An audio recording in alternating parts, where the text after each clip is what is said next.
xaflad si weyn loo soo agaasimay oo lagu soo bandhigay buug la magac baxay qaraxyadii ka dhacay dalkeena iyo khasaarihii aan ka dhaxalnay ayaa lagu qabtay magaalada Nairobi gaar ahaan xaafadda ay Soomaalidu degto ee Islii. bandhigan ayaa waxaa in badan laga sheekeeyay warbixinaha uu buugan xambaarsan yahay iyadoo ay ka soo qayb galeen qaybaha kala duwan ee bulshada Soomaaliyeed ee ku nool xaafadda Islii. waxaa khudbado kala duwan ka soo jeediyay madaxdii iyo abwaanadii ka soo qayb galay xafladda bandhiga ah iyagoo ugu hambaliyay shaqada ay qabatay qoraaga buuga waxaana lagu booriyay dadkii ka soo qayb galay xafladda inay iibsadaan buuga si ay dhiirigelin ugu noqoto qoraaga buuga oo ah gabadh da'yar oo lagu magacaabo Samira Aweys Maxamed.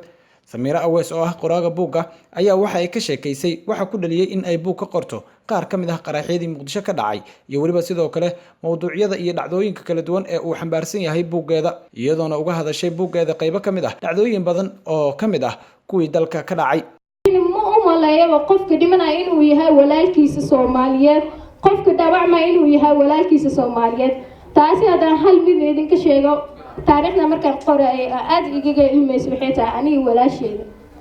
aniga iyadoo cunto cunayna ayaa waxaa nala soo sheegay Muqdisho qarax ka dhacay. marka walaalkay mid waxaa jira bajaaj ka wado Muqdisho, marka waxay dhahday waa nala soo xalaabo ama qarax ku dhintay weediyo waa wacna waxaan qarax ma ku dhintay maya ma ku dhiman wuu fiican yahay bas cunadii aan ku laabana waa sii cunayna. marka anigi waa awood waa inaan sii cuno yaa kala ku dhintay dad badan ku dhintay saan bas waa awood waa inaan sii cuno. marka way i weydiisay waxay dhahday maxaan cuntada cuni laada de walaalkayga badintay maxaa cunaada gacantii ay ka bixisay cuntada way istaagtay waxay tiri yaa waa hadana qofka dhintay waaba nala soo sheegay way fiican way nabad qabaane maxaa qofka dhintay hadana ay sheegaysaa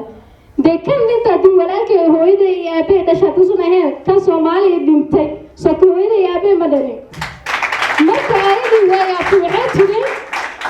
waxaasad wax jirmaanay walaalay soo fadhiisay cuntadaada cun aniga cuni waan ka kacay. marka waxaad ka dareemaysaa meesha qof kasto anaga naga mid ah maanta inuusan dareensanayn kan dhimanayo inuusan walaalkiisa yahay kan dhaawacmayo inuusan walaalkiisa yahay haddaasan dareensanaan lahayn halkan maanta inaan imaano maxaa la jir goobadan uma arki lahayn mid aan nabad iyo wax ku haysan. marka waxaan idin dhihi lahaa mar walba inaad ka shaqaysaan nabadgelyo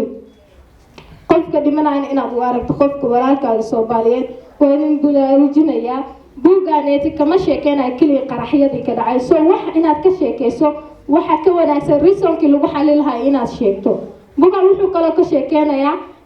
reasonkii lagu xalin lahaa inuu ku jiro waa qodobkii 8aad oo reasonka lagu xalin lahaa waa ka fikrad ahaanteeda oo aan aruurinayo dhowr sano haddana awoodiisii waasi inaan ku soo wada dhigo qaraxyadii dhan ka dhacay dalkeena waayo waxaan u baahanahay ka hortag. axbadii qaraxyadii xasuuqii dadka iga xumada igu reebeen ayuu jirkeela xanuunaya xogsatadii maatadii xildhibaan iyo shacab imisa xisaab leeyahay xubnahooda googo'ay lagu dugay xabaar xaalufkii dadkayga xinjirihii dhiigii xaqiiqdiina gaadhay xaskayga kama goyn oo weli waan xasuus xaruntii dalkayga xamaray maxaa weli magacaagii xurmadii xiisuhu ku dheehnaa ee bulshada xareed iyo xeebtaada wacadii xigashada dareen kale dadkii wada xiran jireen waxaa xilligan la jooga xarumowdka ku xaadiray ka dhiga erag igu taag soo marka waxaa loo baahan yahay sida Samira sameeyso kale dhamaanteen inaan taariikhda qorno. birito buugaani waxaa laga yaabaa dhowr qarni kadib in ay akhristaan diin Soomaaliyeed soo kacay laakiin wixii buugu la geliyo wax la isku hubo maaha. waxaan rabaa marka